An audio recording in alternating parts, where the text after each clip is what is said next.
Okay, one last day of solving regular old inequalities.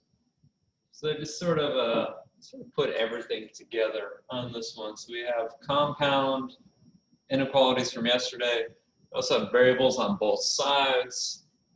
So there's just a whole lot going on, and then they want us to graph it. Okay, so nothing we haven't done, it's just all put together. So remember, if we have an OR, we're going to have two separate inequalities. We're just going to solve them both individually and then compare the answers at the end. So let's try to put all the x's to the left.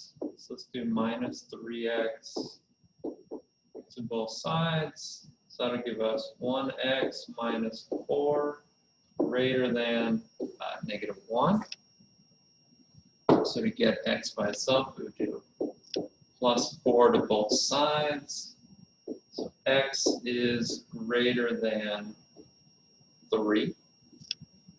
Okay, and we can plot that on our line here. So this would be an open circle, and it's greater than, so it's going to point out to the right.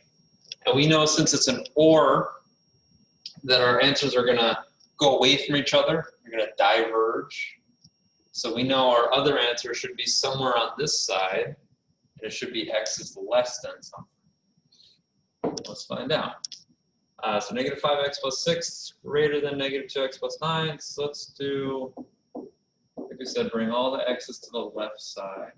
So this is going to be negative 3x plus 6 greater than 9. We got a two-step equation here. That's all right. So we're going to do minus 6 to both sides. So negative 3x is greater than 3. So our final step, we're going to divide by negative 3. And since we divided by a negative, hopefully we recognize by now we're going to have to flip the sign. So instead of greater than, it's going to be less than. It's going to be negative 1. Just the way we expected, right? Number less than 3.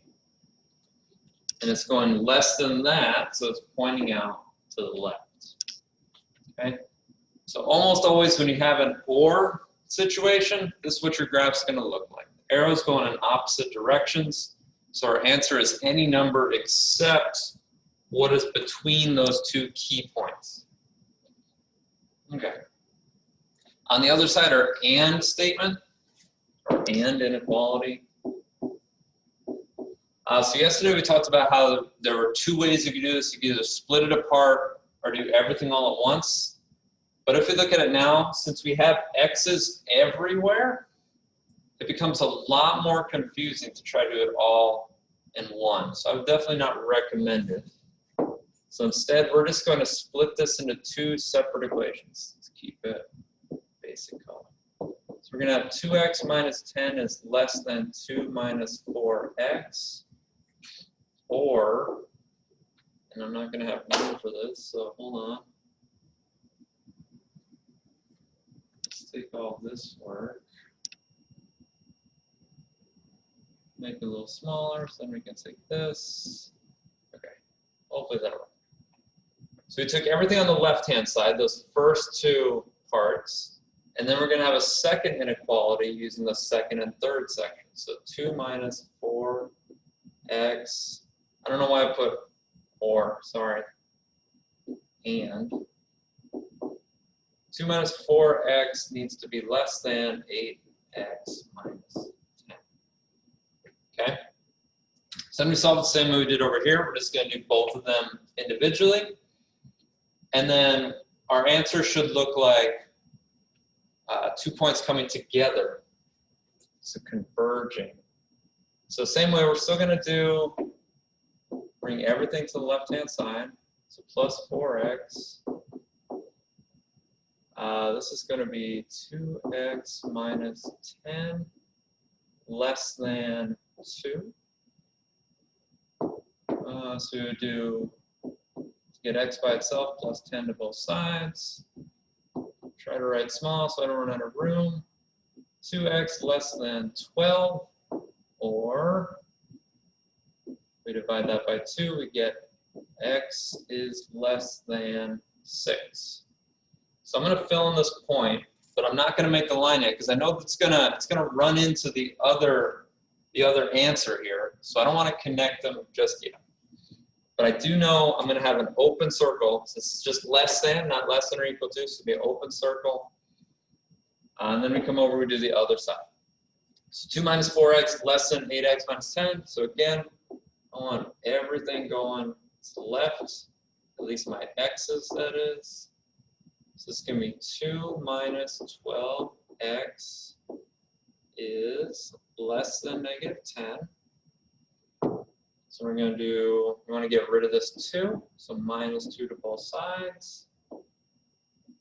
So that is negative 12x is less than negative 12. That's not too bad. Pick some other color.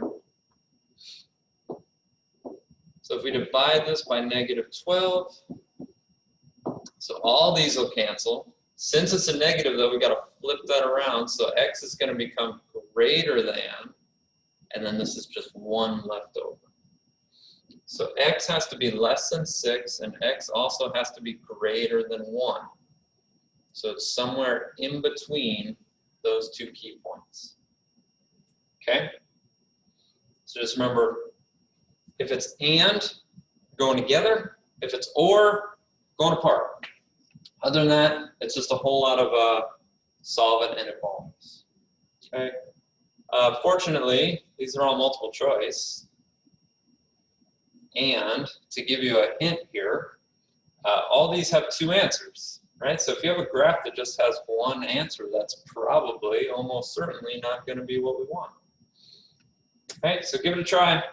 Let me know how it goes. We'll see y'all next time.